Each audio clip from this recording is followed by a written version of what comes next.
Hi, I'm Daniel José Older, author of the SHADOWSHAPER CYPHER.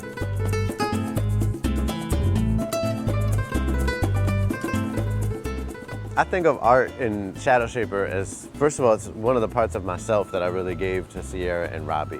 Because there's a lot that we have in common and there's a lot that is different about us as people. But art is one of the main things. When I was a kid, I always had a sketch pad with me and I always had a pen and I was always drawing. And if I didn't have a pad of paper, I would draw on myself.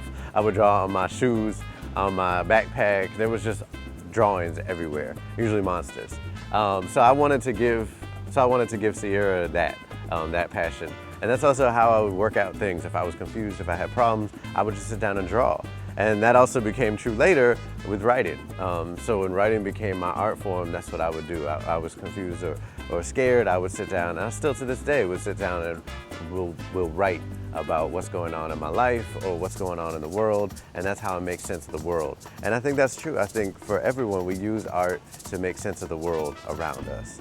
So that's true for Sierra. And when I was writing the story itself, when I wouldn't know what to do with the story, oftentimes I would just sit down and start drawing. So I would sketch out different monsters or different scenarios that could happen. Sometimes I would map out the whole story as kind of a cartoon, like a storyboard, just so I could see it visually. And that really helped me see the whole thing, you know, as a picture, as a story, and then I could wrap my head around it.